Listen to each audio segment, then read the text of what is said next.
Eu não durmo mais do lado esquerdo da cama. Parece coisa pequena, não é? Durante 43 anos, eu dormi do lado esquerdo. Desde criança, desde quando minha cama era um colchão de espuma fina no chão do quarto que eu dividia com 2 irmãos em Petrolina. Lado esquerdo sempre.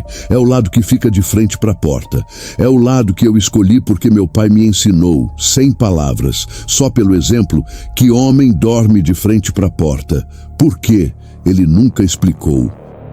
A gente aprende certas coisas sem receber explicação. Hoje durmo do lado direito, de costas para a porta, de frente para a parede. Não vou explicar o motivo ainda. Vou chegar lá. Comentem a região e horário de onde estão assistindo. E não esqueçam de se inscrever para não perder nada de terror. Bora ligar o caminhão. Meu nome é Claudionor, mas na estrada todo mundo me chamava de No. 26 anos rodando, a maioria deles no eixo norte-nordeste. Pernambuco, Piauí, Maranhão, Pará, aquelas estradas que o pessoal do sul chama de estrada quando está com vontade de ser gentil e chama de outra coisa quando está sendo honesto. BR-316, BR-010, BR-222, a estadual que corta o sul do Maranhão e que em ano de chuva não é estrada, é rio com pretensão. Conheço cada palmo daquele mapa no escuro. Parei de rodar faz 2 anos e meio. Não parei de uma vez, parei como quem para de fumar. Uma tentativa volta, outra tentativa volta, e então um dia não volta mais. O dia que não voltei foi num sábado de fevereiro, depois de uma viagem de Marabá até Teresina que eu preferia não ter feito. Num trecho que eu preferia não ter rodado, numa noite que eu preferia ter passado dormindo num pátio de posto em vez de continuar.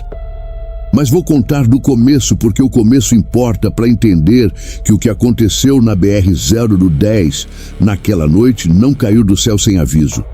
Teve aviso. Teve mais de um. Eu que não soube ler. O primeiro aviso foi em Açailândia.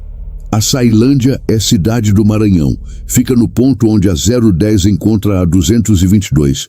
E para motorista de carga é um entreposto. Tem posto grande, tem oficina, tem pátio, tem aquele movimento de cidade que vive da rodovia, que respira no ritmo do caminhão. Eu conhecia a Açailândia bem. Tinha amigo de estrada que morava lá, um cara chamado Deca, que dirigia a carreta-tanque de combustível e que toda vez que eu passava por ali, me ligava para tomar café se os horários batessem. Naquela viagem, eu passei por Açailândia às 4 da tarde de uma sexta-feira, indo no sentido Marabá, carga de material de construção, vergalhão e cimento, para uma construtora no sul do Pará. Parei no posto para abastecer, liguei pro Deca, ele não atendeu. Deixei no tanque, tomei café no balcão do posto e estava saindo quando um velho me parou no estacionamento. Não sei de onde ele saiu, não tinha visto ele no posto, não estava no balcão quando eu estava lá, não estava no banheiro, não estava nos fundos onde ficam as mesas. Mas quando eu saí pela porta, ele estava do lado de fora, parado, como se estivesse esperando. Era um homem velho mesmo, aquela velhice seca do interior nordestino, pele cor de couro trabalhado, chapéu de palha puído na aba. Carregava uma sacola de supermercado amarrotada e não tinha nenhuma expressão específica no rosto, nem de pedir coisa, nem de oferecer coisa. Só olhava. Me perguntou para onde eu ia. Falei que ia para Marabá. Ele ficou um momento sem dizer nada, olhando para minha carreta estacionada atrás de mim. Depois disse: "Não dorme na beira dessa estrada não, moço, que ela não deixa." Agradeci a informação e fui embora. Na época interpretei como aviso de assalto, que é a leitura mais natural. Interior do Maranhão e do Pará tem problema sério com roubo de carga. Todo motorista sabe disso, e gente local às vezes avisa motorista de boa quando sabe de gangue operando num trecho. Pensei que era isso. Guardei o aviso no sentido prático. Não vou parar para dormir no acostamento nesse trecho. Vou buscar posto ou pátio iluminado. Não dormi no acostamento. Dormi no pátio de uma empresa de logística que tinha acordo com minha transportadora em Imperatriz daquela noite. Cheguei em Marabá no dia seguinte, sem problema nenhum. Entreguei a carga, assinou, descansou, normal. O aviso voltou para minha memória só na viagem de volta, 3 dias depois, quando eu peguei a carga em Marabá que ia para Teresina. Era soja ensacada, carga limpa, bem faturada, sem complicação. Saí de Marabá numa quinta-feira às 2 da tarde, o que me dava tempo bom para chegar em Imperatriz ainda de dia e continuar até a Açailândia antes da meia-noite, onde eu planejava dormir num pátio que eu conhecia e continuar na sexta cedo. Mas saí de Marabá com problema no alternador que eu não sabia que tinha. O problema se revelou quando, já nas 0h10 em direção ao Maranhão, o painel acendeu sinal de carga baixa. Parei numa borracharia de beira de estrada que também fazia serviço elétrico. O cara olhou, disse que o alternador estava carregando abaixo do ideal, mas não ia travar de vez tão cedo se eu não ficasse ligando muita coisa. Desligou o ar-condicionado, ajustou o que pôde, disse que eu conseguia chegar em Imperatriz tranquilo se não forçasse. Fui. Mas fui mais devagar do que queria, mais tenso do que deveria, e cheguei em Imperatriz quase 2 horas depois do planejado. Já era passada a meia-noite. O pátio que eu pretendia usar em Açailândia fechava portão à 00:30 e não valia chegar lá. Eu não ia conseguir entrar. O pátio de Imperatriz estava lotado, sem vaga para carreta. Fui até um posto que eu conhecia na saída de Imperatriz no sentido Açailândia. Perguntei se podia estacionar no pátio deles até o amanhecer. O frentista disse que o pátio estava tomado de caminhão também, época de safra, e que o gerente não estava e ele não podia autorizar sem o gerente. Fiquei ali parado na bomba por uns 10 minutos, pensando no que fazer. O problema era o seguinte: eu tinha entrega marcada em Teresina para sexta à tarde. Se eu dormisse ali em Imperatriz na cabine mesmo, no estacionamento do posto, e saísse às 5 da manhã, chegava em Teresina no horário. Mas o posto não queria minha carreta parada. Se eu fosse buscar outro lugar para dormir, ia perder mais tempo. A alternativa era continuar. Açailândia ficava a menos de 1 hora. Em Açailândia eu tinha o pátio, mas o pátio estava fechado. Tinha um posto 24 horas, que eu sabia que tinha espaço de sobra e aceitava a carreta. Se eu chegasse lá até a 1 da manhã, dormia umas 4 horas e saía às 5. Chegava em Teresina confortável.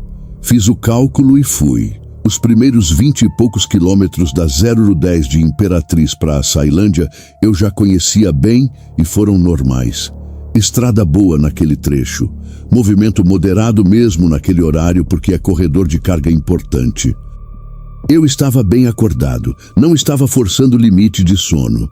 Foi quando eu saí do trecho bom e entrei no trecho ruim que a coisa começou. Tem um ponto naquela rodovia, pouco antes de uma ponte sobre um afluente do Tocantins, onde a pista estreita e o asfalto piora por uns 6, 7 quilômetros. Remendo em cima de remendo, aquele asfalto de interior que é mais cicatriz do que pavimento. De dia é chato.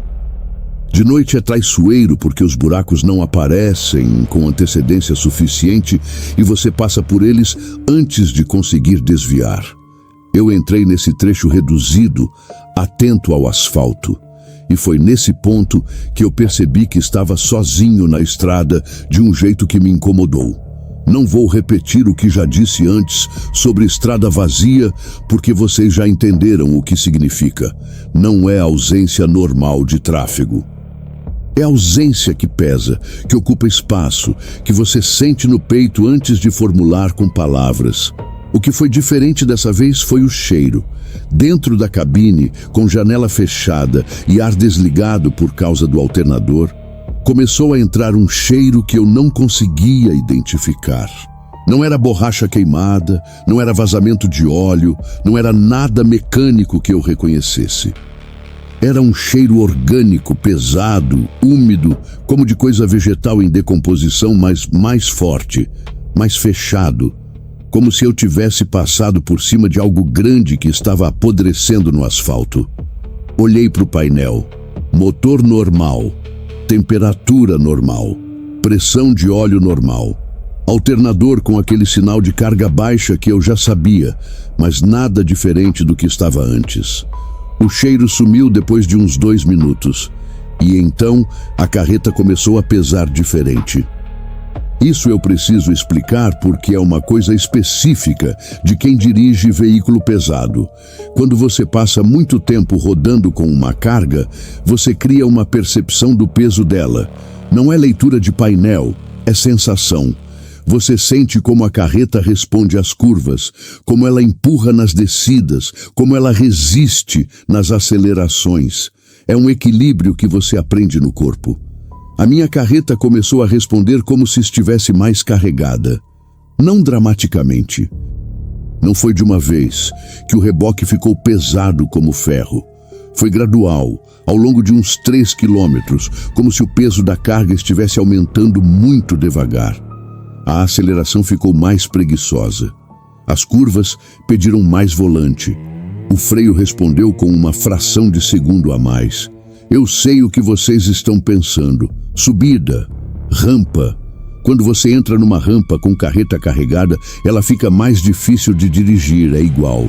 Mas eu conheço aquele trecho. Não tem rampa significativa ali. O perfil daquela estrada, naquele ponto, é basicamente plano, com leve ondulação. Não era subida. Parei no acostamento. Desci da cabine com a lanterna. Andei por toda a extensão do reboque, olhando os pneus, olhando embaixo, olhando a amarração da carga. Tudo normal.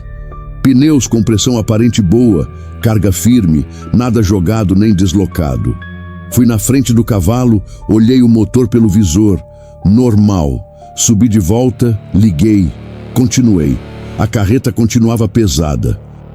Não aumentou mais depois que eu parei, ficou no mesmo nível de peso diferente. E foi com esse peso estranho que eu entrei na última parte do trecho ruim de asfalto, a uns 2 quilômetros da ponte. Foi antes da ponte que eu vi o menino. Estava no acostamento direito, de pé, olhando minha carreta. Criança, não devia ter mais de 12, 13 anos, difícil calcular no farol. Roupa escura, descalço, estava de frente para mim, imóvel. Criança de madrugada em acostamento de rodovia federal. Isso é situação de parar. Sem hesitação, sem cálculo de risco, você para. Porque pode ser acidente, pode ser família em dificuldade, pode ser qualquer coisa, mas criança descalça de madrugada em rodovia, você não passa sem parar. Parei, acendi pisca-alerta, abaixei o vidro. Menino, tá tudo bem? Ele não respondeu. Ficou me olhando. Teu pai tá por aqui? Aconteceu alguma coisa? Nada. Eu olhei para o acostamento atrás dele, olhei para a vegetação atrás do acostamento. Não tinha carro parado, não tinha pessoa nenhuma por perto. A vegetação daquele trecho era mata fechada, aquela mata de baixo maranhense que de dia já é escura e de noite é parede. Não dava para ver nada além de uns 2, 3 metros de beira de estrada. Menino, você mora perto aqui? Tem algum adulto com você? Nada. Ele continuava olhando. Não com expressão de medo, não com expressão de pedido. Com expressão de espera, do mesmo jeito que eu descreveria a mulher da primeira história que não é minha, mas que conheço de ter sido contada. Espera. Fui abrindo a porta para descer. E quando minha mão tocou a maçaneta por dentro, ele apontou. Não apontou para mim, apontou para o chão, uns 3 metros à frente da minha carreta. Olhei. O farol iluminava bem aquele ponto. No asfalto, bem no meio da minha faixa de rolamento, havia um buraco. Não o tipo de buraco de remendo de estrada ruim que eu estava desviando o tempo todo. Era um buraco vertical, redondo, fundo, do tipo que se abre quando o asfalto cede sobre galeria ou erosão interna. Tipo de buraco que some a dianteira de caminhão carregado se você passa em cima com velocidade. Se eu não tivesse parado onde parei por causa do menino, eu teria passado em cima daquele buraco com a carreta no peso que estava. Peguei o rádio e liguei para a PRF informando a ocorrência. Fiquei ali com o pisca aceso esperando até um carro de passeio vir no mesmo sentido e eu consegui sinalizar para ele desviar. Depois, fui pelo acostamento até conseguir contornar o buraco e continuei. Quando olhei para o acostamento onde o menino estava, não tinha ninguém. Não tenho explicação para isso. Filho de morador da região que conhecia o buraco? Possível. Criança que estava lá por razão que eu desconheço e que apontou por instinto ou curiosidade? Possível. Mas a estrada estava vazia antes e depois, nenhum carro, nenhuma moto, nenhuma casa visível, e ele estava descalço. Continuei com aquela história presa no peito, e a carreta ainda pesando diferente. A carreta voltou ao peso normal quando eu cruzei a ponte. Exatamente na ponte, não antes, não depois. Do lado de cá, a carreta era pesada demais. Do lado de lá, a carreta estava normal, respondendo como eu conhecia, como deveria responder. Cruzar aquela ponte foi como tirar peso das costas, e eu não estava carregando peso nenhum nas costas. Estava sentado numa cabine. Eu precisaria ter parado aí. Precisaria ter chegado em Açailândia, dormido, e na manhã seguinte ligado para alguém, para um padre, para quem fosse, e contado o que tinha acontecido naquele trecho. Mas não é assim que motorista de longa distância pensa. Motorista de longa distância pensa em entrega, em prazo, em quilômetro. Guarda o estranho no bolso e toca. Toquei.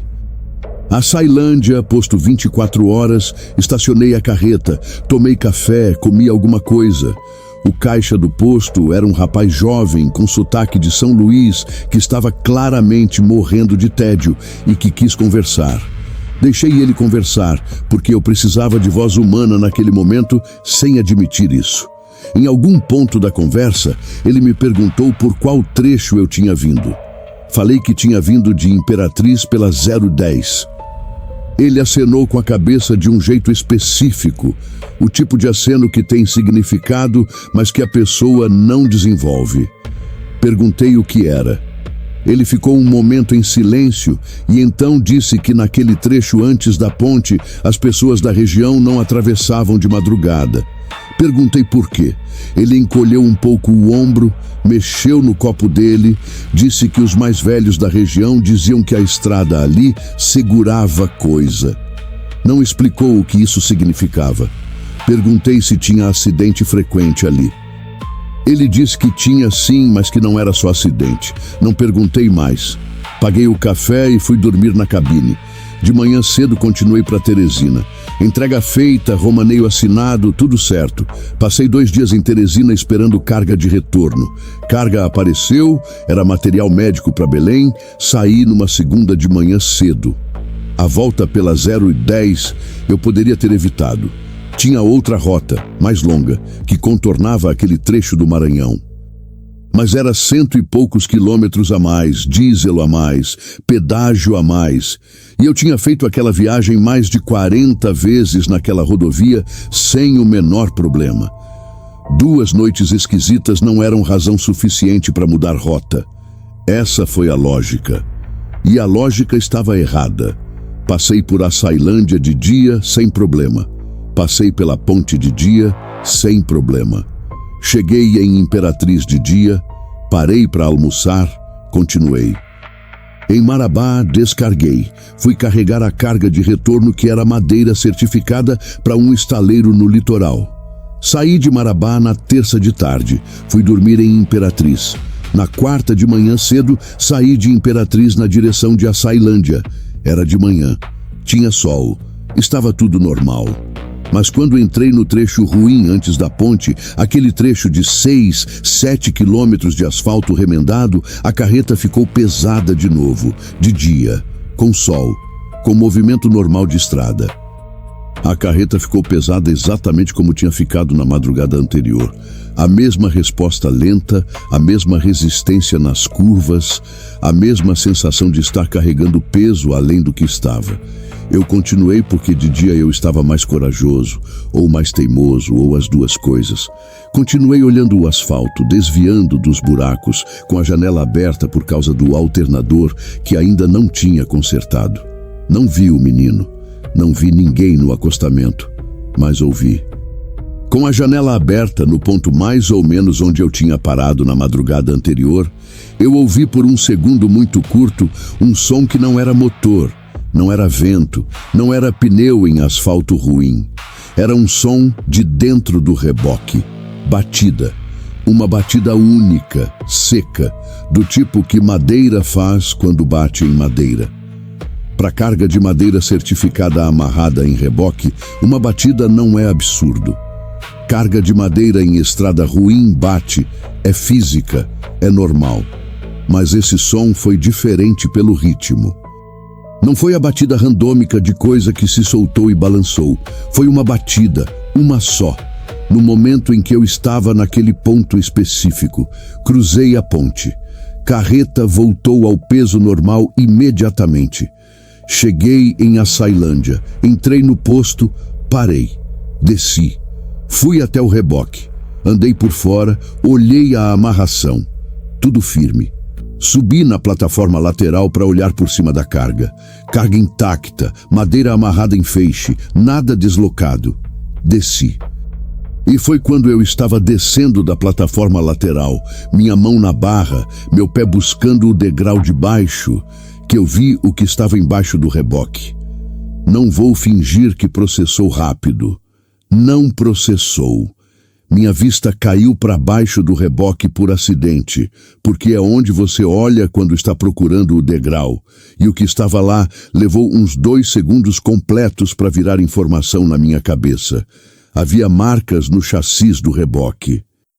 Marcas compridas, paralelas, do tipo que dedo faz quando arranha superfície metálica. Não era ferrugem, não era risco de objeto em pista, não era nada que eu reconhecesse de manutenção ou uso normal. Eram marcas em linhas, agrupadas, com o espaçamento de dedos de mão humana, correndo pelo comprimento do chassis debaixo do reboque, como se alguém tivesse viajado pendurado ali e segurando com força. O metal onde as marcas estava diferente dos outros pontos. Mais limpo, como se o processo de fazer aquelas marcas tivesse removido a camada de poeira e graxa que o resto do chassi acumula naturalmente. Eram marcas recentes. Fiquei olhando por não sei quanto tempo. O frentista do posto veio perguntar se eu queria abastecer. Disse que sim. Deixei ele abastecer enquanto eu ficava parado do lado da carreta, fingindo checar pressão de pneu. Na minha cabeça, o cálculo estava sendo feito. Desde quando? Desde Marabá? Desde Imperatriz? Desde o trecho antes da ponte? E mais importante, ainda estava? Não olhei de novo. Não fui conferir. Paguei o abastecimento, subi na cabine e continuei rodando. Continuei até Teresina sem parar, exceto para combustível em posto movimentado. E em nenhum momento eu desci para olhar embaixo do reboque de novo. Cheguei em Teresina, fui direto para a oficina de um mecânico que eu conhecia que trabalhava com carreta. Era tarde da tarde. Ele estava fechando, mas era meu conhecido e deixou eu entrar. Pedi para ele olhar o chassis do reboque. Ele foi embaixo com a lanterna, ficou uns 5 minutos lá. Saiu, me olhou com uma expressão que eu não soube ler imediatamente e disse: "Que diabos você passou por cima, no?" As marcas estavam lá. Ele fotografou com o celular. Disse que parecia atrito de objeto comprido e irregular contra o chassis em movimento. Sugeriu que eu pudesse ter passado por cima de galho grande ou objeto no asfalto que ficou preso e arrastou por um tempo. Perguntei se ele achava que era isso. Ele ficou 1 segundo olhando as fotos no celular e disse que o padrão não batia com arrasto de objeto. Objeto arrastando faz marca contínua. Aquelas marcas eram descontínuas, em grupos, com pressão variável. Não disse mais nada. Eu também não. Dormi naquela noite na pensão de sempre em Teresina. Acordei na quinta, continuei para entregar a madeira no litoral. Entrega feita. Voltei vazio para Teresina. Peguei frete para São Luís. Depois de São Luís para Fortaleza. De Fortaleza para Teresina de volta. Tudo em rotas que não passavam pela 010 naquele trecho. Fiquei 2 meses evitando sem admitir que estava evitando. No fim de janeiro do ano seguinte, não tinha mais como evitar. Frete importante, carga de máquina pesada, de Belém para Teresina, prazo apertado, pagamento bom. A única rota viável era a 010. Saí de Belém numa segunda de manhã cedo com a ideia de passar pelo trecho do Maranhão ainda de dia e chegar em Imperatriz antes do anoitecer. Se eu conseguisse isso, dormia em Imperatriz e no dia seguinte chegava em Teresina tranquilo. Era um plano que dependia de eu não perder tempo em nenhum ponto da viagem. Perdi tempo em 2 pontos. Balança em Paragominas, que me segurou quase 1 hora por irregularidade no peso que levou 1h30 para resolver, e pneu que furou em Açailândia, que levou mais 1h30 de borracharia. Quando saí de Açailândia, em direção à Imperatriz, eram 7 da noite. Já estava escuro. Entrei no trecho. A carreta ficou pesada após o 2º quilômetro dentro do trecho ruim. Mais pesada do que das outras vezes, me pareceu, mas pode ser que eu estivesse mais sensível. O cheiro voltou também. O mesmo cheiro orgânico e pesado que eu tinha sentido na primeira vez. Continuei. Olhos no asfalto, mãos firmes, velocidade baixa. No mesmo ponto de antes, aproximadamente, ouvi a batida. Dessa vez, não foi uma. Foram várias em sequência, espaçadas de 2, 3 segundos cada. Batidas no ritmo de alguém que está se movendo. Como se alguma coisa estivesse se deslocando por baixo do reboque, de trás para frente, batendo no chassi enquanto se movia. As batidas chegaram até a altura da cabine, e então a minha porta de passageiro destravou, não abriu, só destravou. Eu ouvi o clique do trinco cedendo, aquele som específico que todo motorista conhece de memória, porque é o som que você ouve quando abre a porta. A porta não abriu porque estava no encaixe, mas o trinco tinha cedido, o que significa que se tivesse vento suficiente ou pressão suficiente do lado de fora, ela abria. Não tem mecanismo para a porta de caminhão destravar sozinha em movimento. Não tem vibração, não tem solavanco, não tem nada que explique isso mecanicamente. Eu sei disso porque depois, com o caminhão parado, examinei o mecanismo da porta. Estava funcionando perfeitamente. Precisava de força deliberada para destravar. Não olhei para o espelho externo. Isso eu decidi conscientemente naquele momento. Não vou olhar para o espelho. Porque alguma parte de mim sabia que se eu olhasse, ia ver alguma coisa do lado de fora da porta do passageiro que eu não teria condição de continuar dirigindo depois de ver. Coloquei a mão direita na maçaneta interna da porta do passageiro e segurei. Segurei assim pelo resto do trecho. Uma mão no volante, uma mão segurando a maçaneta por dentro. A ponte apareceu no farol. Cruzei. Do outro lado da ponte, as batidas pararam. A carreta voltou ao peso normal e minha mão na maçaneta estava branca de apertar. Parei 300 metros além da ponte, no primeiro acostamento largo. Apaguei o motor, fiquei dentro da cabine por um longo tempo com as mãos no joelho. Não desci, não fui olhar embaixo do reboque, só fui olhar de manhã, com luz, num posto em Imperatriz. Tinha marcas novas no chassi, mais do que antes. E havia um detalhe que não tinha nas outras vezes. Em um dos pontos do chassis, onde o metal era mais fino, o metal estava dobrado levemente para dentro. Não arranhado, dobrado, como se tivesse recebido pressão de dentro para fora. Entreguei a carga em Teresina, recebi o pagamento, liguei para o dono da transportadora e disse que estava saindo. Não disse o motivo. Ele perguntou, eu disse que era pessoal. Larguei a carreta no pátio da transportadora em Teresina, peguei minha bolsa da cabine, chamei táxi.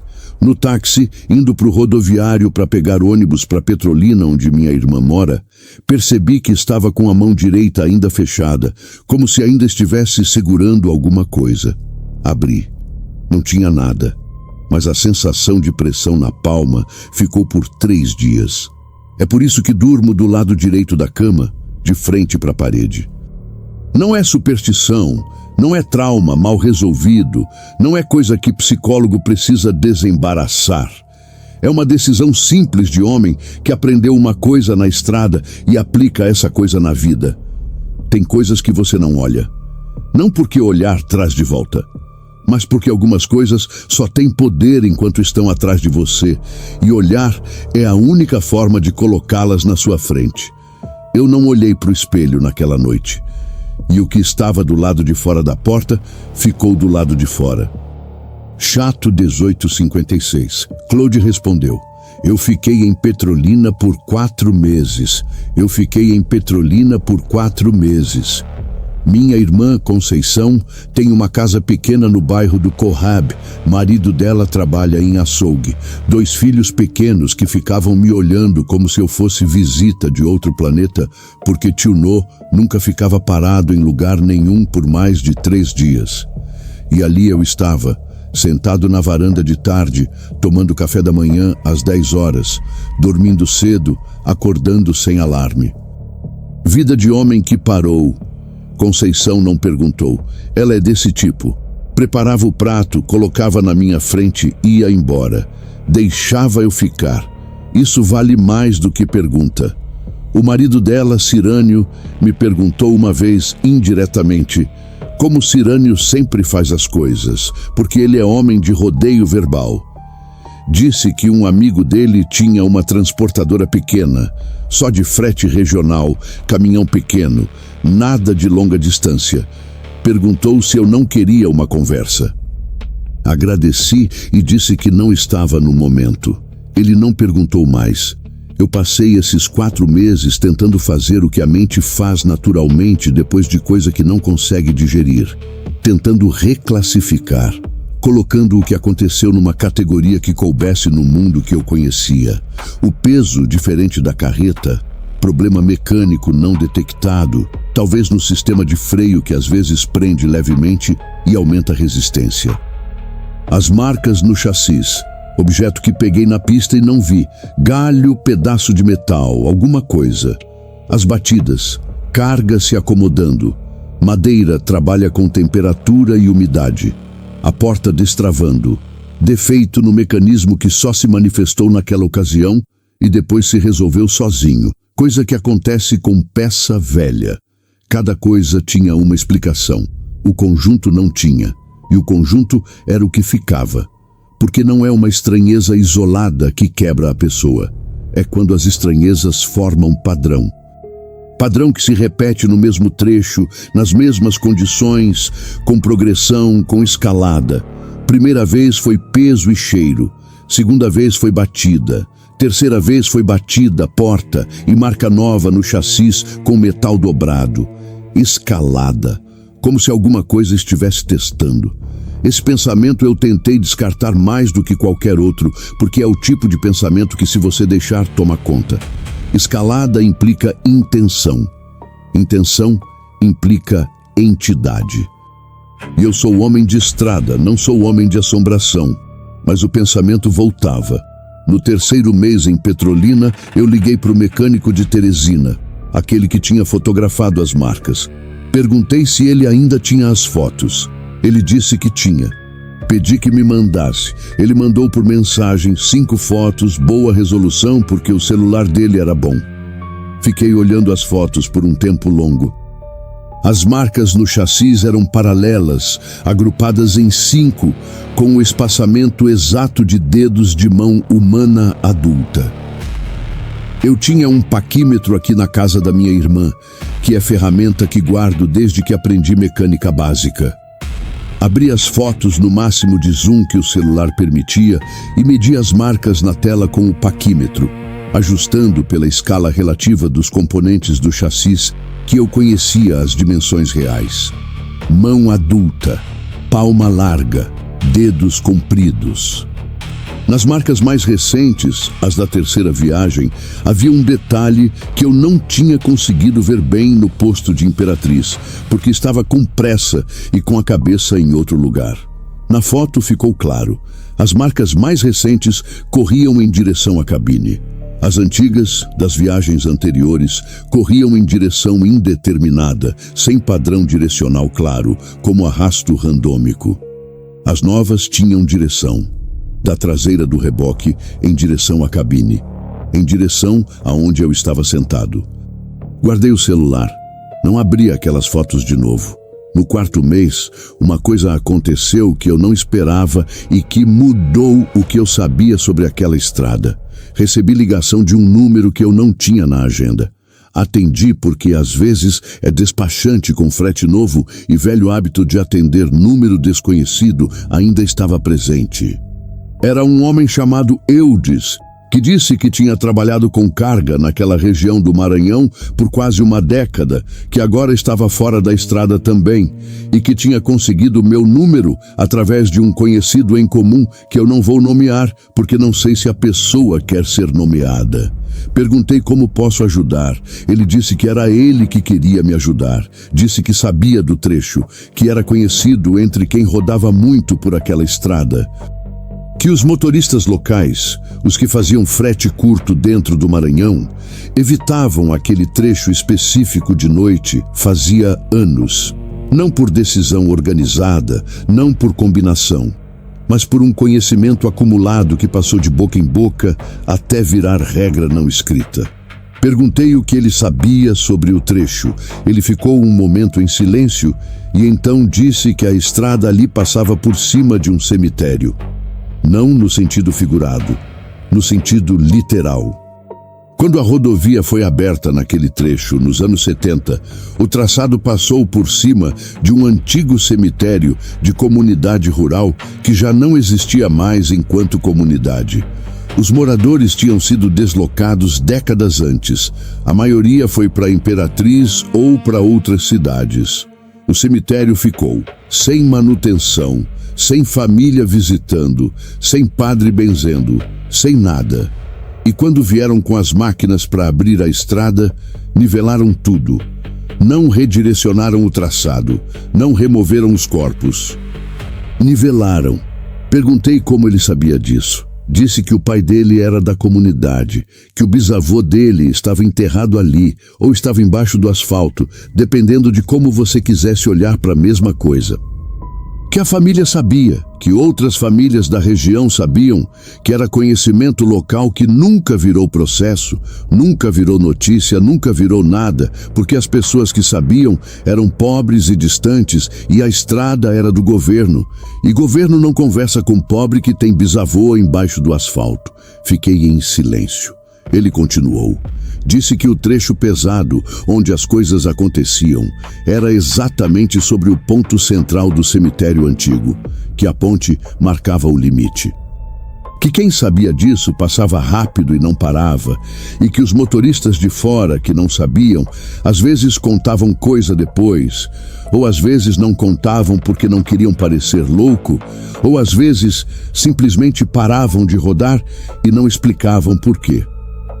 Perguntei por que ele estava me ligando.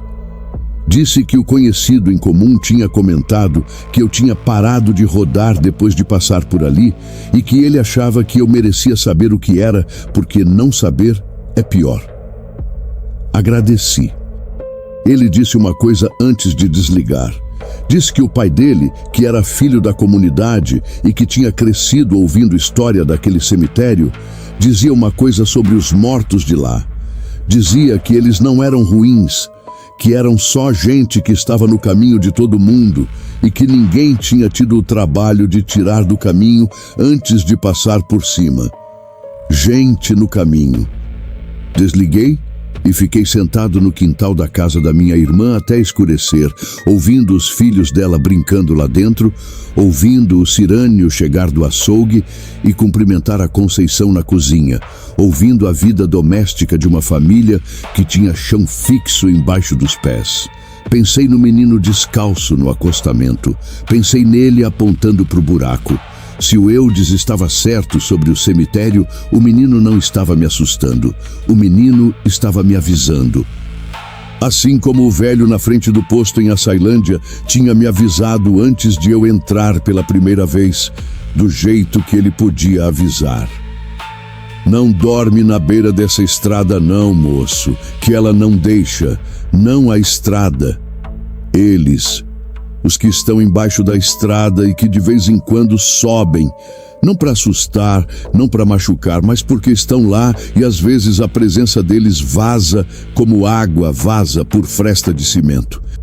Porque são muitos e o asfalto que os cobre é fino, e o caminhão pesado que passa por cima deles toda noite comprime o chão e alguma coisa escapa pela compressão. Essa é a teoria que eu construí. Não sei se é certa. Não tem como saber. O que eu sei é o seguinte: a última vez que passei por aquele trecho, alguma coisa estava do lado de fora da porta do passageiro. E eu não olhei. E por não ter olhado, eu consegui cruzar a ponte. Penso nisso quando acordo de madrugada, que acontece às vezes, porque 26 anos de estrada deixam o sono com buracos. Fico olhando o teto do quarto que alugo aqui em Petrolina, quarto pequeno, paredes finas, e fico pensando no que estava do lado de fora da porta. Não com medo, já passou o medo agudo, com uma pergunta que não tem resposta útil, mas que fica. O que ele queria? O menino queria me avisar do buraco. O velho do posto queria me avisar antes de eu entrar. Esses dois queriam alguma coisa clara, comunicável, que eu entendi. O que estava do lado de fora da porta do passageiro queria alguma coisa também. Mas o que estava do lado de fora da porta do passageiro, eu não deixei entrar. E aqui é onde a história acaba, porque o resto é silêncio, e o silêncio é a única coisa que tenho certeza que foi a decisão certa. A mão direita às vezes formiga ainda, não sempre, não toda noite. Mas às vezes, quando estou quase dormindo, a palma da mão direita formiga como se estivesse segurando maçaneta, e eu acordo de uma vez, e fico parado no escuro com a mão aberta até o formigamento passar. Sempre passa. Até agora, sempre passou. Mas tem uma coisa que eu não contei ainda. Não contei porque é a parte que eu fico tentando arrumar na cabeça de um jeito que faça sentido antes de falar em voz alta. Até agora não arrumei, então vou falar do jeito que está, torto e tudo. 3 semanas atrás, eu fui no mercado aqui perto de casa. Mercadinho de bairro, desses que vendem tudo misturado, arroz do lado de desodorante do lado de isca de anzol. Fui de manhã cedo, que é quando gosto de ir porque tem pouca gente. Peguei o que precisava, fui pro caixa. A mulher do caixa estava de costas quando eu cheguei, arrumando prateleira atrás dela. Esperei. Ela virou. Eu não conhecia ela. Nunca tinha visto ela antes. Era uma mulher de uns 50 anos, cabelo preso, avental do mercado, nada de especial. Ela olhou para mim, olhou para o que eu tinha colocado no balcão, começou a passar as compras. E então, sem olhar para mim, sem nenhuma introdução, sem nenhum contexto, ela disse: "Você foi esperto em não abrir." Continuou passando as compras. Bip, bip, bip. Eu fiquei parado. "O quê?" Ela não respondeu. Passou o resto das compras, falou o valor, olhou para mim esperando o pagamento com a expressão completamente normal de quem está esperando o pagamento. Perguntei de novo. Disse: "O que a senhora disse?" Ela me olhou com uma expressão de leve confusão e disse que não tinha dito nada, que estava esperando eu pagar. Paguei, peguei as sacolas, saí. Na calçada em frente ao mercado eu parei e fiquei parado por um tempo que não sei medir. O sol estava quente, tinha um cachorro dormindo na sombra de um carro, 2 crianças passaram de bicicleta. Tudo absolutamente normal ao redor. Voltei para casa. Coloquei as sacolas na cozinha. Sentei na cadeira da sala. Fiquei pensando no que a mulher disse, ou no que eu ouvi. Porque tem 2 possibilidades e eu não tenho como resolver qual é a verdadeira. Ou ela disse e depois fingiu que não disse, o que não tem explicação que eu alcance, ou eu ouvi uma coisa que ela não disse, o que também não tem explicação que eu alcance, mas por razão diferente. Das 2 possibilidades, não sei qual me assusta mais. Passei o resto do dia tentando não pensar. Assisti televisão sem ver, comi sem sentir gosto, fui dormir cedo. De madrugada, acordei com a mão direita formigando. Coloquei no escuro do quarto, aberta, esperando passar.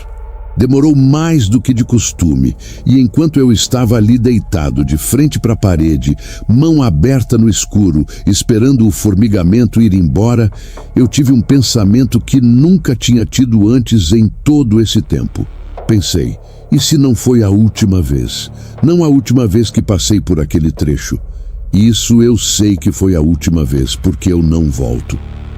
Mas pensei, e se aquilo não ficou lá? E se aquilo que estava do lado de fora da porta, quando eu não abri, quando eu cruzei a ponte e continuei? E se aquilo não ficou do lado de lá da ponte? Estrada não tem dono. Eu sei disso melhor do que ninguém. Você passa por um lugar, o lugar não passa por você. É o que eu sempre acreditei. Você deixa a estrada para trás e a estrada fica onde está. Mas eu também acreditava que porta de caminhão não destrava sozinha. Eu também acreditava que chassis não dobra de dentro para fora.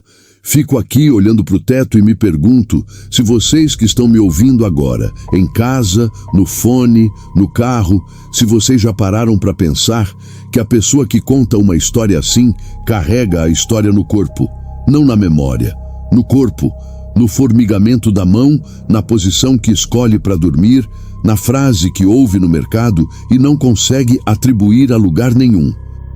E se vocês estão ouvindo isso agora, se essa voz chegou até vocês, se essa história encontrou o caminho até o lugar onde vocês estão, eu quero que vocês pensem numa coisa. Vocês não escolheram ouvir isso por acaso. Ninguém escolhe essas histórias por acaso. Elas chegam em quem tem alguma coisa que ressoa com o que está sendo contado.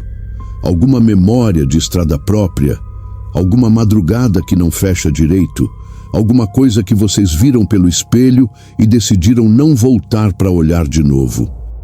Eu sei que tem gente ouvindo isso agora que sabe exatamente do que eu estou falando.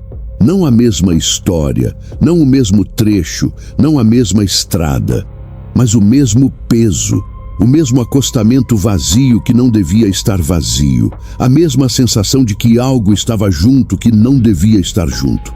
Vocês sabem, e vocês fizeram o que eu fiz, ou chegaram pertinho de fazer o que eu não fiz. O formigamento na mão passou essa noite como sempre passa. Me virei de lado, fechei o olho, dormi um sono raso e sem sonho, que é o único tipo de sono que tenho agora. De manhã fui na cozinha, fiz café, olhei pela janela para o quintal. Do lado de fora da janela, no concreto do quintal, havia uma marca, comprida, paralela a outras 4, com o espaçamento de dedos de mão humana. No concreto do meu quintal, a marca estava úmida, como se tivesse sido feita há pouco tempo, e ia da parede até embaixo da janela onde eu estava parado com a xícara na mão. Parei de tomar café, olhei para a marca por um tempo, depois fechei a cortina. Ouvintes do terror, estão gostando? Aguentam mais uma? Então se preparem, porque essa é difícil de expressar. Eu vou ser honesto com vocês antes de começar. Eu não queria contar essa história, não por medo de não ser acreditado. Já passei dessa fase faz tempo. É porque contar em voz alta faz a coisa voltar com uma clareza que eu preferia não ter. É como quando você tenta não pensar no nome de uma pessoa e o ato de tentar não pensar é exatamente o que fica repetindo o nome. Mas eu vou contar porque guardar também tem um custo. E eu já paguei o suficiente. Meu nome não importa. Podem me chamar de Zé, que é nome de todo mundo e de ninguém. Rodei 18 anos com carga frigorífica. Carne, frango, peixe, miúdo, essas cargas que o pessoal de escritório não gosta de pensar de onde vem quando está no prato. Eu transportava. Frigorífico tem particularidade. O reboque é câmara fria, fica entre menos 12 e menos 18 graus. O motor do frio trabalha o tempo todo e você dirige com aquele ruído constante de compressor que, depois de um tempo, você nem ouve mais, fica igual respiração, fica parte do silêncio. Parei de rodar há 3 anos. Tenho um pequeno negócio agora, vendo material de construção, nada de glamour, mas é chão embaixo dos pés e cama fixa toda noite, e isso vale mais do que qualquer frete que já recebi na vida. O que aconteceu comigo aconteceu numa viagem que eu não devia ter feito do jeito que fiz. Não porque era perigosa no sentido convencional, porque era uma viagem que eu já tinha feito dezenas de vezes, no mesmo corredor, com a mesma carga, para o mesmo destino. Era exatamente o tipo de viagem que te deixa descuidado.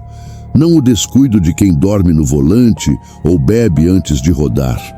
O descuido de quem conhece tanto um caminho que para de olhar para ele de verdade. Eu tinha saído de um frigorífico grande no interior de Goiás, carga de carne bovina em cortes nobres, destinada a um centro de distribuição no litoral norte da Bahia. Carga boa, valor alto, câmara travada com lacre eletrônico, temperatura monitorada por sistema que mandava leitura a cada 15 minutos para o aplicativo do frigorífico. Tudo sob controle, tudo rastreado, tudo dentro do protocolo. Era uma quinta-feira. Saí às 4 da tarde porque a carga só ficou pronta no fim da tarde, problema de rotulagem que atrasou o carregamento em 2 horas. Isso me tirou da janela de tempo que eu queria, que era chegar na divisa da Bahia ainda de dia e rodar o trecho baiano com luz. Mas não era a primeira vez que esse cálculo fugia, e eu sabia onde dormir no caminho. Sabia os postos, sabia os pátios. As primeiras horas foram normais. Saí de Goiás, entrei no trecho de Minas que atravessa antes de pegar o corredor para Bahia, aquela região de Cerrado Alto que de noite tem um azul escuro no céu que é diferente de qualquer outro lugar que já vi. Temperatura da câmara estável, motor do frio funcionando no ritmo certo, rádio com sinal ainda bom. O problema começou quando o sistema de monitoramento da câmara apresentou falha. Não foi falha de temperatura. A temperatura estava normal, menos 15 dentro da câmara, tudo certo. Foi falha de leitura. O aplicativo no celular parou de receber os dados do sensor a bordo. A câmara estava funcionando. O termômetro interno que eu checava pela janelinha da porta traseira mostrava o número certo, mas o sistema remoto parou de receber sinal. Isso é problema porque o frigorífico monitora a carga em tempo real e quando o sinal cai por mais de 30 minutos, eles ligam. E quando eles ligam e você não tem explicação técnica satisfatória, às vezes pedem que você pare em local autorizado para inspeção, o que pode virar horas de atraso. Parei no acostamento, reiniciei o módulo de telemetria, que é um procedimento que geralmente resolve. Não resolveu. Reiniciei de novo. Não resolveu. Liguei para o suporte técnico do sistema. Linha de espera de 20 minutos. Enquanto esperava, desci, fui atrás do reboque, abri a janelinha de inspeção da porta traseira, enfiei o termômetro de haste longa, menos 15,5. Câmara perfeita. Voltei para a cabine, suporte atendeu, fizeram o procedimento remoto, o sistema voltou. Subi, fui embora. 20 minutos depois, o sistema caiu de novo. Dessa vez não parei. Continuei rodando e tentei resolver pelo celular enquanto dirigia, que é coisa que não devia fazer, mas que todo motorista faz quando o problema não para. O suporte técnico atendeu mais rápido dessa vez, fizeram o procedimento de novo, o sistema voltou de novo. 8 minutos depois, caiu. Liguei para o despachante do frigorífico e expliquei a situação. Ele disse que ia verificar do lado deles, que eu continuasse rodando contanto que a câmara estivesse em temperatura. Disse que verificaria a cada meia hora por ligação direta em vez do sistema automático. Tudo bem, problema técnico com solução provisória. Continuei. Mas foi aí que eu comecei a prestar atenção em outra coisa, porque quando você resolve um problema e está esperando o próximo contato do despachante, você fica mais atento ao que está em volta. É uma atenção diferente da atenção ativa de quem está resolvendo coisa. É uma atenção passiva, que capta o que estava lá o tempo todo, mas que a ocupação mental não deixava registrar. E o que eu comecei a registrar foi o seguinte: o motor do frio estava diferente. Não diferente de forma que eu soubesse nomear imediatamente. Diferente de forma que alguma coisa no meu ouvido interno detectou antes de eu conseguir articular. Depois de 18 anos rodando com câmara fria, o som daquele compressor ficou igual a batimento cardíaco para mim. Eu ouvia sem ouvir. Era paisagem sonora, era fundo, era branco, mas alguma coisa tinha mudado no ritmo. O compressor de câmara fria tem ciclo. Liga, trabalha, desliga quando atinge a temperatura alvo, liga de novo quando a temperatura começa a subir.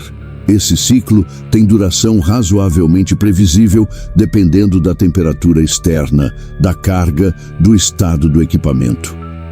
Eu não sabia a duração exata em segundos, mas meu corpo sabia a proporção, o ritmo geral. O ritmo tinha mudado, os ciclos estavam mais curtos. Ligava, trabalhava pouco, desligava, ligava de novo quase imediatamente. Como se a câmara não estivesse conseguindo manter a temperatura pelo tempo normal entre um ciclo e outro. Mas o termômetro mostrava -15. Parei no próximo acostamento largo, desci, fui até a traseira. Janelinha de inspeção, termômetro de haste, esperei a leitura estabilizar. -15,2. Perfeito. Câmara fria, carne intacta, nenhum problema real. Mas o compressor continuava ciclando diferente. Subi, continuei, mentalmente registrei para reportar na chegada. Possível manutenção preventiva no equipamento de frio. Pode ser gás baixo ou problema no pressostato. Coisa de oficina, não de estrada. O despachante ligou na meia hora combinada. Confirmei temperatura. Ele confirmou que do lado deles o sistema ainda mostrava falha, mas que confiava na minha leitura manual. Que eu continuasse. Continuei. Mais uns 40 quilômetros à frente, a temperatura dentro da cabine mudou. Não diminuiu como quando o ar-condicionado força demais. Mudou de qualidade. Ficou mais densa, mais pesada. Aquele tipo de frio que você sente diferente do frio mecânico de ar-condicionado. Frio de câmara frigorífica tem um cheiro específico. Aquele cheiro de ar comprimido e proteína resfriada que quem trabalha com isso conhece de imediato. É um cheiro que fica na roupa, que fica na cabine, que você leva para casa nos cabelos. O frio que entrou na cabine tinha esse cheiro, não tinha como ter. A câmara é um compartimento selado, separado da cabine por uma parede dupla de isopor e aço. O frio da câmara não vaza para a cabine, a não ser que haja ruptura estrutural. E ruptura estrutural de câmara frigorífica é evento que você nota imediatamente porque faz barulho e porque o equipamento de frio entra em colapso de pressão. Nada disso tinha acontecido, mas o frio estava na cabine e o cheiro estava na cabine. Abri o ventilador interno para verificar se era algum problema com o sistema de ar da cabine captando ar externo de lugar errado. O ventilador trouxe ar normal, cheiro de estrada, asfalto quente, mato. O frio com cheiro de câmara não vinha do ventilador, vinha de dentro da cabine. Aqui eu preciso parar um segundo e dizer uma coisa sobre carga frigorífica que a maioria das pessoas não sabe e que é relevante.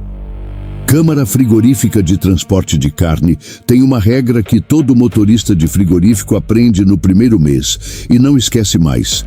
Você não abre a câmara durante o transporte, a não ser em ponto de inspeção autorizado e com acompanhamento de fiscal ou responsável do destinatário. Não por burocracia, por controle de cadeia de frio e por rastreabilidade sanitária. Mas também, e isso os mais velhos da profissão falam sem cerimônia, porque câmara frigorífica cheia de carne, numa viagem longa de noite, não é lugar onde você quer abrir a porta sem necessidade. Não é superstição. É experiência acumulada de muitos motoristas ao longo de muitos anos, que chegaram à mesma conclusão de formas diferentes e que cristalizou em regra informal, passada de geração em geração, de rodoviarista. Não abre câmara à noite em estrada vazia. Eu sempre achei que era história de velho, ficção de profissão, desses mitos que toda categoria cria para dar cor à rotina. Continuei achando até aquela noite. O frio e o cheiro foram embora depois de uns 10 minutos. Não de uma vez, foram diminuindo, como se a fonte estivesse se afastando ou se dissipando. A temperatura da cabine voltou ao normal, o cheiro sumiu, e eu fiquei com a memória sensorial daquilo e com uma inquietação que não conseguia nomear. O despachante ligou de novo na meia hora. Confirmei temperatura. Ele confirmou do lado deles, tudo bem na comunicação. Continuei rodando. Faltava chegar num posto grande que eu conhecia, onde eu pretendia parar, comer alguma coisa, usar o banheiro, verificar a câmara por fora antes de continuar ou de dormir algumas horas dependendo de como eu me sentisse. Faltavam uns 50 quilômetros até o posto. Foi nesses 50 quilômetros que aconteceu o que importa. Não aconteceu de uma vez. Aconteceu em partes, e cada parte eu tentei explicar antes de ir para a próxima. E fui ficando para trás no processo de explicar porque as partes foram chegando mais rápido do que eu conseguia processar. A primeira parte foi um som. Não o compressor, não o motor, não o pneu em asfalto. Um som de dentro do reboque, vindo pela parede que separava a cabine da câmara, que era dupla, mas que conduzia som em certas frequências. Som baixo, ritmado, do tipo que eu levei quase 1 minuto para identificar. Passos lentos, pesados, regulares sobre o piso metálico estriado da câmara. Minha cabeça foi imediatamente para as explicações racionais. Carga mal distribuída que estava se deslocando com o movimento do veículo. Mas carga frigorífica não se desloca assim, é paletizada e amarrada. Animal que entrou na câmara durante o carregamento. Mas câmara é lacrada, o lacre estava intacto, eu tinha checado. Problema mecânico no equipamento de frio que estava criando vibração rítmica, que soava como passos.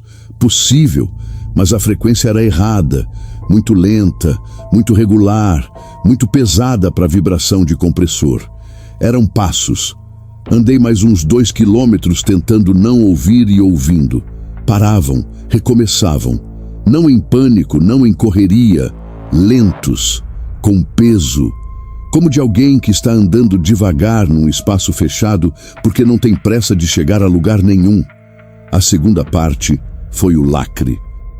Eu parei no acostamento porque precisava verificar o lacre eletrônico da câmara, que era dispositivo preso à alça da porta traseira que registrava qualquer abertura não autorizada e transmitia alerta imediato para o frigorífico. Se o lacre estava intacto, a câmara não tinha sido aberta desde o carregamento e, portanto, nada que não estivesse lá desde o início poderia estar lá agora. Desci. Fui até a traseira com a lanterna. O lacre estava no lugar, intacto. Número de série batia com o romaneio. Mas estava frio. Não o frio normal de peça metálica exposta à noite. Frio, além disso, frio de câmara frigorífica, como se o lacre tivesse sido resfriado por dentro, como se a temperatura de -15 da câmara tivesse migrado para a superfície metálica do lacre de uma forma que fisicamente não fazia sentido, porque lacre fica do lado de fora da porta, exposto ao ar ambiente. Coloquei a palma da mão no lacre. Era frio como barra de gelo. E os passos pararam.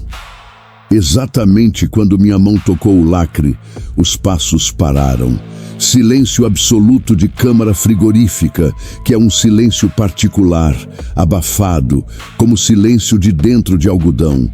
Fiquei parado ali com a mão no lacre por um tempo. Então ouvi, de dentro da câmara, muito perto da porta, a poucos centímetros do meu lado, uma respiração. Lenta, profunda, regularíssima, de algo que estava parado do outro lado da porta me ouvindo. Tirei a mão do lacre. A respiração parou no mesmo instante. Voltei para a cabine. Não corri, porque correr em acostamento escuro com câmara frigorífica atrás é convite para acidente. Mas fui direto, sem olhar para trás, sem verificar mais nada. Liguei o motor, coloquei no câmbio. Saí. O despachante ligou 10 minutos depois. Perguntei para ele uma coisa que não tinha perguntado antes. Perguntei se o frigorífico de origem tinha algum registro de irregularidade no carregamento. Se tinha entrado alguém na câmara depois do lacramento, se tinha havido qualquer ocorrência. Ele ficou em silêncio por uns 2 segundos e depois disse que não, que o carregamento tinha sido normal. Perguntei se ele tinha certeza. Outro silêncio. Depois disse: "Por que, Zé? Aconteceu alguma coisa?" Não respondi. Desliguei. Cheguei no posto 40 minutos depois. Entrei no pátio. Estacionei longe de todo mundo, num canto iluminado mas afastado. Apaguei o motor. O compressor da câmara continuava ciclando no ritmo errado. Fiquei dentro da cabine por 1 hora, sem dormir, sem comer, sem fazer nada. Só escutando. Os passos não voltaram. A respiração não voltou. O frio estranho na cabine não voltou. Às 4 da manhã tomei uma decisão. Não vou abrir a câmara, não vou chamar ninguém, não vou reportar para o frigorífico o que ouvi. Vou continuar até o destino, entregar a carga com o lacre intacto, assinar o romaneio e ir embora. Porque se eu abrisse a câmara e não tivesse nada, eu seria o motorista que parou em posto de madrugada, achando que tinha coisa dentro da câmara frigorífica, e esse motorista não tem mais trabalho.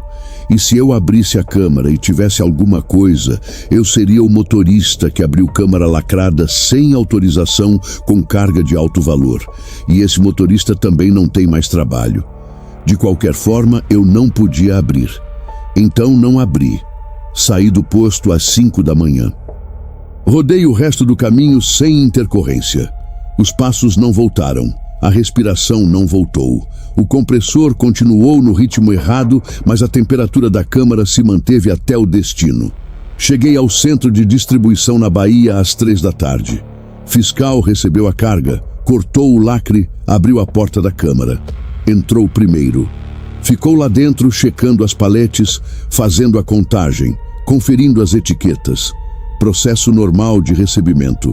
Saiu depois de uns 8 minutos. Assinou o romaneio, me deu a via, foi embora. Eu devia ter ido embora também. Mas fui até a porta traseira aberta da câmara e olhei para dentro. Carne, paletes envoltos em plástico, caixas empilhadas, tudo exatamente como tinha sido carregado em Goiás. Cheiro forte de câmara fria e proteína resfriada.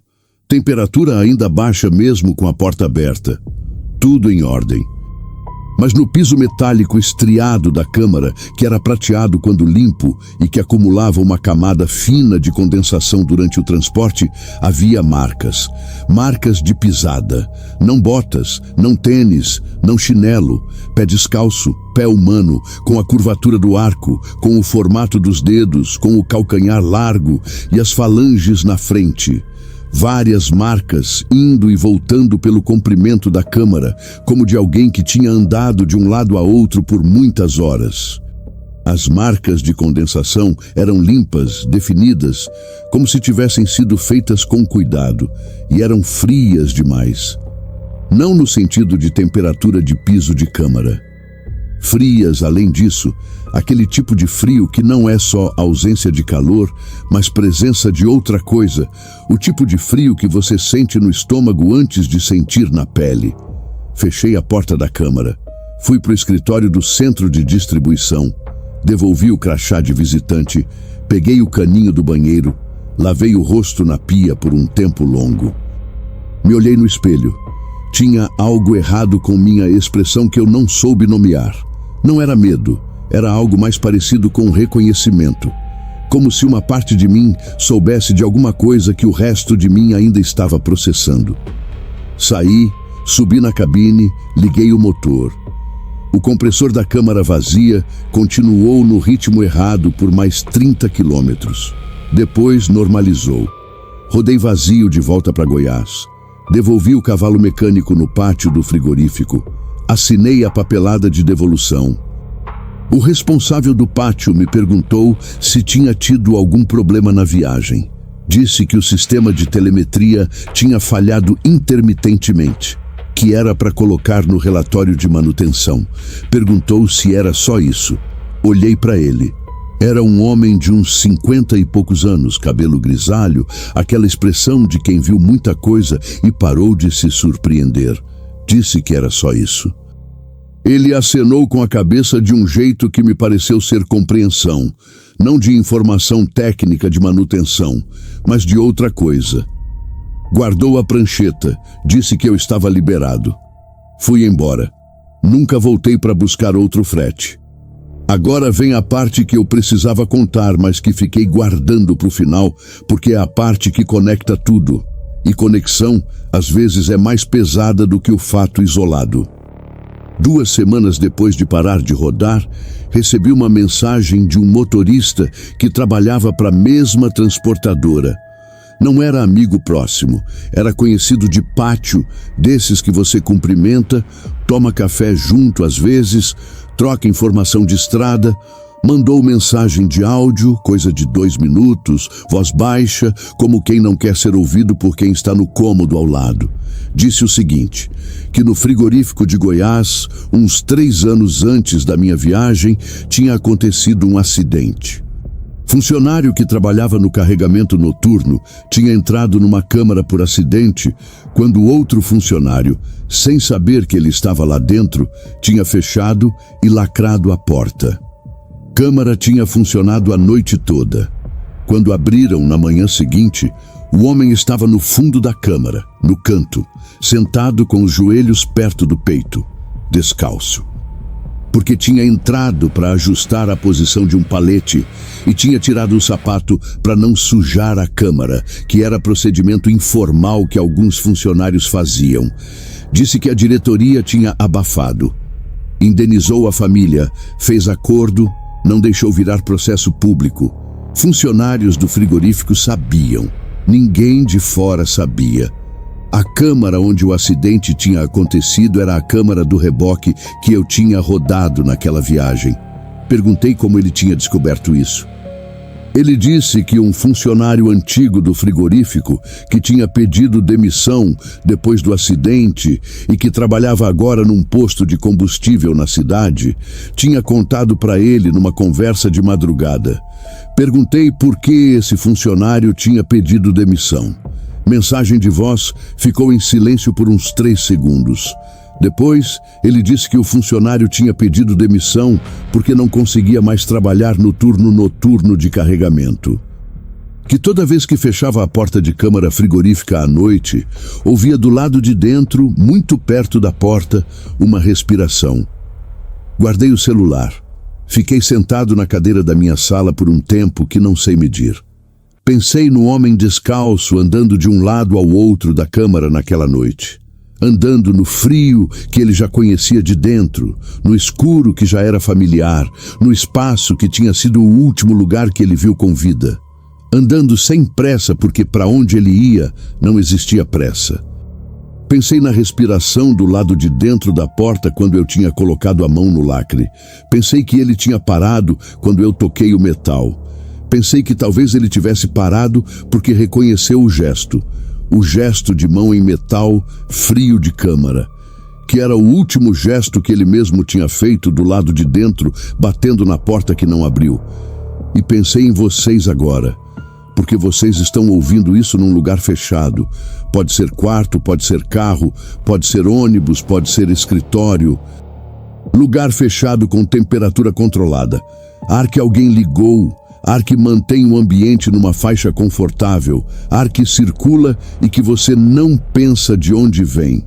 Agora pensa no ar que está circulando onde você está agora, de onde ele vem, por onde passou antes de chegar até você. Que paredes ele tocou, que espaços ele preencheu. Você respirou fundo agora ou está com a respiração um pouco mais curta do que estava antes de eu falar isso? Eu sei porque faço a mesma coisa toda vez que conto. O frio de câmara frigorífica tem uma característica que quem nunca entrou numa não sabe. Ele não resfria de fora para dentro. Ele seca de dentro para fora. Tira a umidade do que está lá dentro até o objeto ou a substância ficar com uma textura que não tinha antes. O homem que morreu naquela câmara ficou lá dentro por 8 horas. Pense no que 8 horas de menos 15 faz com a respiração de um homem vivo. Pense no que faz com a respiração de um homem que já não está mais vivo, mas que ainda está lá. A última coisa que eu vou dizer é essa. O funcionário que pediu demissão, que ouvia a respiração do lado de dentro das portas de câmara, disse para o motorista que me contou que com o tempo a respiração foi mudando, que nos primeiros meses depois do acidente era uma respiração normal, o ritmo de homem adulto em repouso, mas que com o passar do tempo foi ficando mais lenta, mais funda, mais fria. Como de coisa que foi esquecendo aos poucos o ritmo de quando estava viva e foi aprendendo outro ritmo, o ritmo do compressor, o ritmo da câmara.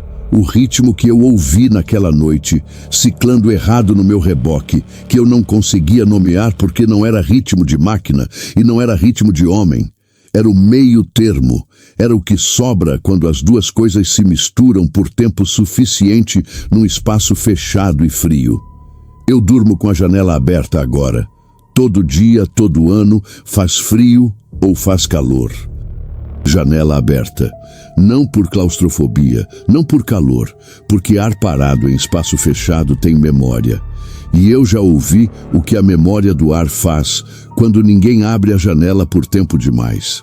Tem uma coisa que eu não disse ainda. Não disse porque precisava de tempo para ter certeza que estava dizendo certo, não exagerando, não diminuindo, do jeito exato que aconteceu. Errar na medida de uma coisa assim é pior do que não contar. Exagero vira história de bar. Diminuição vira mentira. Vou dizer do jeito exato. 3 dias depois que o motorista me mandou o áudio contando sobre o acidente no frigorífico, eu voltei lá. Não sei explicar direito por que voltei. Não foi coragem, não foi curiosidade acadêmica, não foi nenhum impulso nobre. Foi uma necessidade de fechar alguma coisa que estava aberta, do mesmo jeito que você vai atrás de uma palavra que sumiu da memória, não porque precisa dela para nada, mas porque a ausência dela ocupa mais espaço do que a palavra ocuparia. Eu precisava ver a câmara de dia, parado, sem carga, sem prazo, sem despachante ligando a cada meia hora. Cheguei no frigorífico numa terça de manhã. Disse que tinha esquecido um documento na última viagem, que precisava verificar se estava na câmara do reboque que tinha usado. Mentira pequena, do tipo que não pesa. O responsável de pátio era o mesmo de antes, o de cabelo grisalho. Ele me olhou com aquela expressão dele, que eu já tinha aprendido a ler como expressão de homem que sabe mais do que fala, e disse que o reboque estava no fundo do pátio, que eu podia verificar. Não me acompanhou. Fui sozinho até o fundo do pátio.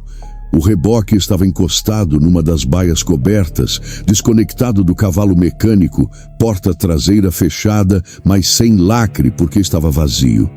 Fui até a porta. Parei. Coloquei a mão na alça. O metal estava frio.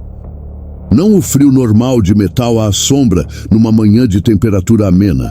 O mesmo frio da noite do lacre, aquele frio que vai além da temperatura e que você sente no osso antes de sentir na palma. Abri a porta. A câmara estava vazia, iluminada pela luz natural que entrou com a porta aberta, paredes de aço inox com aquela textura estriada que reflete a luz em ângulos irregulares, piso limpo. Os ganchos no teto onde se pendurava a carcaça quando era câmara de pendurado, que aquele reboque às vezes usava dependendo do tipo de carga. Vazio, limpo, frio. Entrei. Dei 3 passos para dentro e parei porque o cheiro mudou. Não o cheiro de câmara limpa, de aço e ar comprimido. O outro cheiro. Aquele cheiro que eu não conseguia identificar na noite da viagem e que agora, parado com o tempo, consegui identificar. Era cheiro de carne. Não de carne fresca nem de carne estragada. De carne que tinha sido mantida em temperatura muito baixa por tempo muito longo. Aquele cheiro específico de proteína em frio profundo que é diferente de qualquer outra coisa e que, uma vez que você conhece, não confunde com mais nada. A câmara estava vazia, fazia pelo menos 2 dias, porque o reboque tinha chegado de volta antes de eu aparecer lá. Câmara vazia por 2 dias não tem cheiro de carne. O cheiro some com a circulação de ar. mas estava lá. Fiquei parado no meio da câmara, olhando para o fundo. No fundo da câmara, no canto direito, havia uma marca no piso. Não marca de condensação como as pisadas que eu tinha visto no centro de distribuição da Bahia.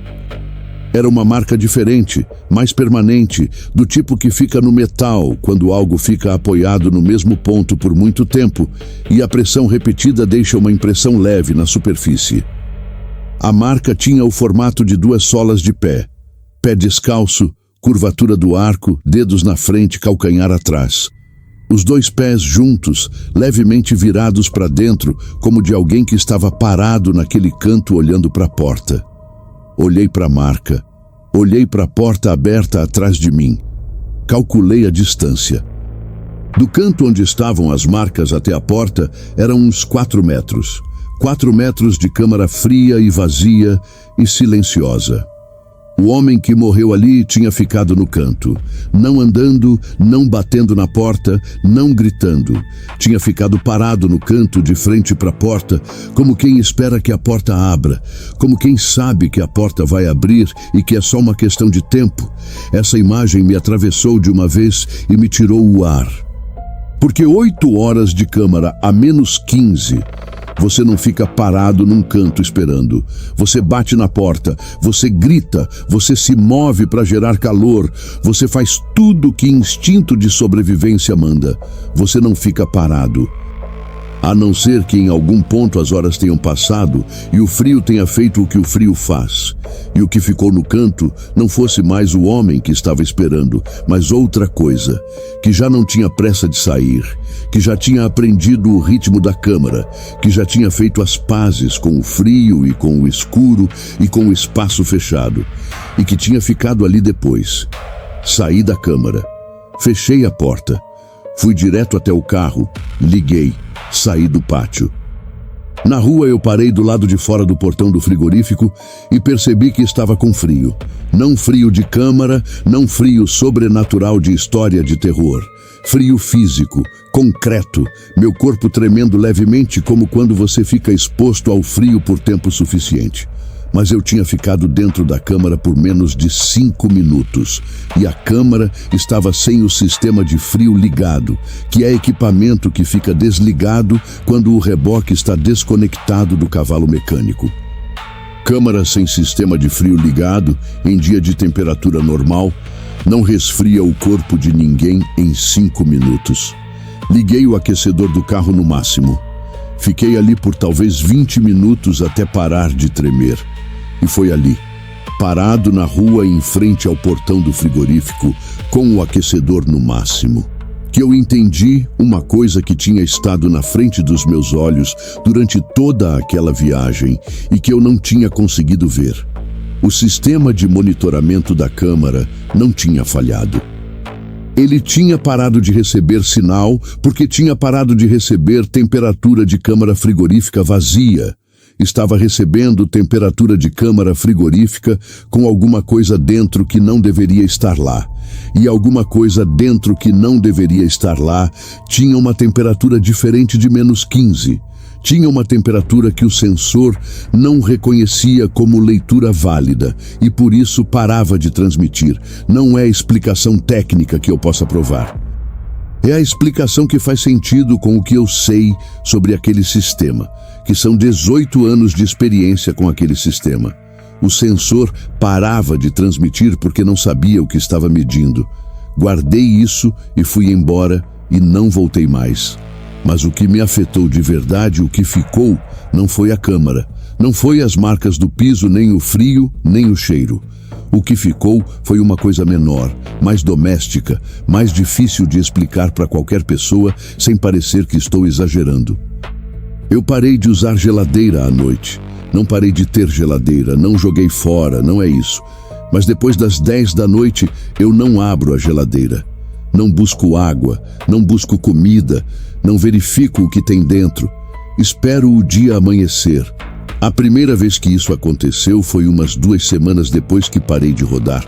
Era umas 11 da noite, eu tinha ido buscar água na cozinha, abri a geladeira e o ar frio que saiu com a porta abrindo tinha o cheiro. Aquele cheiro, o de câmara. O de proteína em frio profundo. Fechei a geladeira imediatamente. Fiquei com sede até de manhã.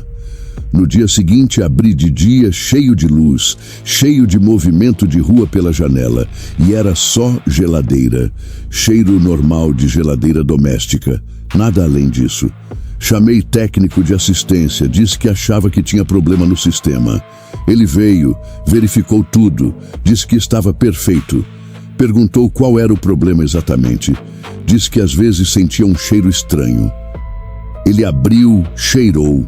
Disse que estava normal. Era normal. Eu sabia que era normal. De dia era normal. Mas às vezes de noite, quando a casa está quieta e o único som é o motor da geladeira ciclando no ritmo dele, eu fico deitado e escuto. E o motor da geladeira tem um ritmo. E às vezes o ritmo muda. Fica mais curto. Liga, trabalha pouco, desliga, liga de novo quase imediatamente. Como se não estivesse conseguindo manter a temperatura pelo tempo normal entre um ciclo e outro. Como se tivesse alguma coisa lá dentro que o sistema não reconhece, que tem uma temperatura que o sensor não sabe medir, que senta no canto de frente para a porta e espera. Eu sei que é mecânico, compressor velho que trabalha mais do que deveria, resistência que está perdendo eficiência, problema de vedação da porta que deixa ar quente entrar. Sei que é mecânico. Mas de noite, quando o ritmo muda, eu não me levanto para verificar.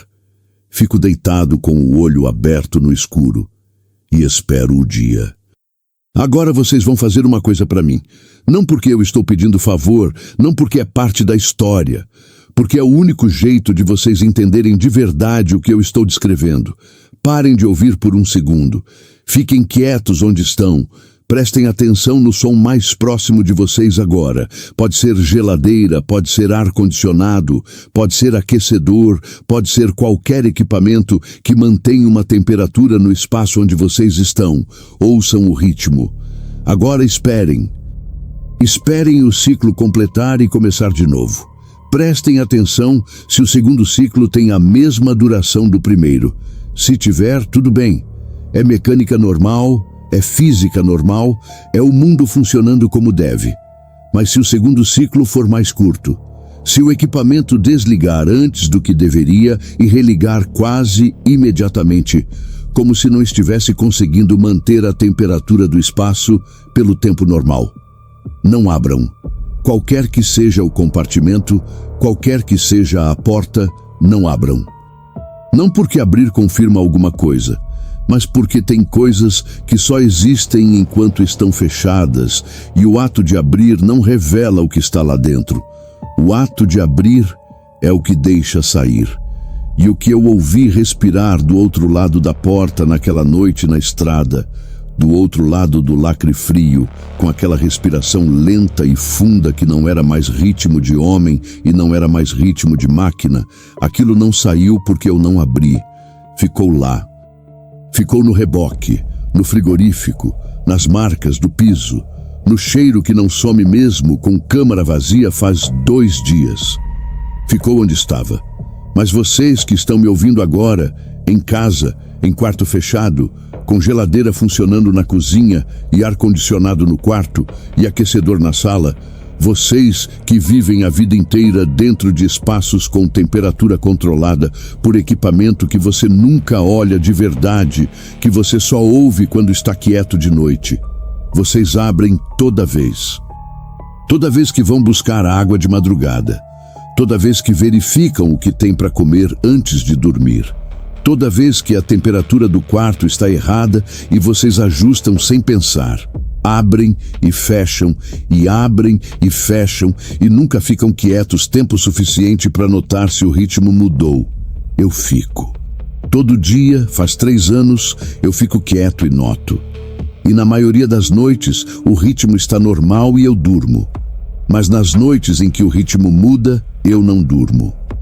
Fico deitado ouvindo o compressor trabalhar mais do que deveria, ciclando curto, insistindo, como se lá dentro houvesse algo que ele não consegue resfriar porque já está frio.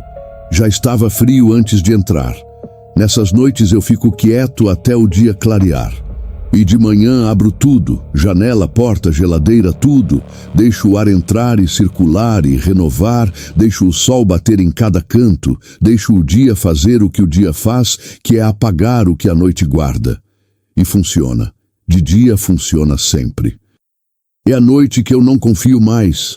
A noite e os espaços fechados, e o ar que fica parado tempo demais, e o ritmo do compressor que muda, e a temperatura que o sensor não reconhece, porque não é temperatura de coisa que deveria estar lá, mas que está, que ficou, que aprendeu a ficar quieta de dia e que de noite, quando a casa está quieta e o único som é o motor ciclando, de noite ela lembra do ritmo que tinha quando ainda era gente. Quando o homem da manutenção disse aquilo, eu achei que vinha alguma revelação simples. Um corpo escondido, uma peça esquecida, alguma coisa concreta que encerrasse tudo dentro do mundo normal. Meu cérebro praticamente implorava por isso. Porque o ser humano aguenta qualquer horror melhor do que aguenta a ausência de explicação. Mas ele não falou de corpo, falou de som. Disse que quando removeram a segunda parede da câmara, encontraram, no espaço entre as chapas metálicas, um gravador antigo, preso com fita isolante já ressecada. Pequeno, daqueles digitais baratos que caminhoneiro usa para registrar entrega ou conversa de estrada. O aparelho estava morto, corroído por umidade, impossível de ligar. Só que não era isso que importava. O que importava era que ninguém sabia como ele tinha ido parar ali, porque aquele espaço não era acessível por dentro da câmara, nem pela cabine. A parede tinha sido selada na reforma anos antes do acidente do funcionário. Para colocar o gravador ali, seria preciso desmontar a estrutura inteira. Perguntei por que estavam me contando aquilo. O homem respondeu uma coisa que eu nunca consegui esquecer. Porque o gravador estava vazio, nenhum arquivo, nenhuma gravação. Mas toda vez que ligavam o compressor da câmara, dava para ouvir respiração vindo da parede. Eu não disse nada. Ele também não. Ficamos alguns segundos em silêncio na linha, até ele falar de novo, mais baixo. A gente achou que era vibração do gás nas tubulações. Só que desligamos o sistema inteiro da carreta, tiramos a alimentação, desconectamos bateria e mesmo assim continuou. Eu queria perguntar por que não tinham simplesmente desmontado tudo e jogado fora aquele reboque. Mas no fundo eu já sabia a resposta antes de ouvir. Por que fizeram isso? Ele disse que a transportadora vendeu o reboque como sucata 2 semanas depois. Cortaram a estrutura, removeram o sistema de refrigeração, desmontaram eixo, suspensão, painel térmico, tudo. Perguntei então por que ele ainda estava me ligando. Do outro lado da linha, eu ouvi uma porta fechando. Som metálico. Eco de galpão grande. Depois veio a resposta. Porque ontem instalaram o compressor dele aqui na câmara nova. Na mesma hora, eu senti aquele frio estranho subir pelas costas. Não medo imediato, não susto, aquela sensação pior, mais lenta, de quando uma peça finalmente encontra lugar dentro da outra e você percebe que a coisa inteira estava errada desde o começo. Porque eu passei 3 anos pensando no reboque, na câmara, no acidente. Mas não era sobre lugar, era sobre ritmo. O homem continuou falando, mas a voz dele já parecia distante. Disse que o compressor novo estava funcionando perfeitamente durante o dia. Temperatura estável, pressão normal. Nenhuma falha no sensor. Só de noite começava.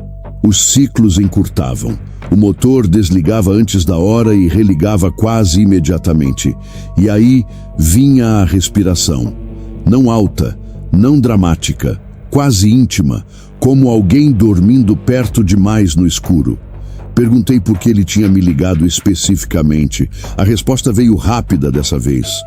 Porque naquela madrugada, um dos funcionários novos escutou a respiração e abriu a câmara para verificar. E a câmara estava vazia, mas o funcionário não. Ele desapareceu.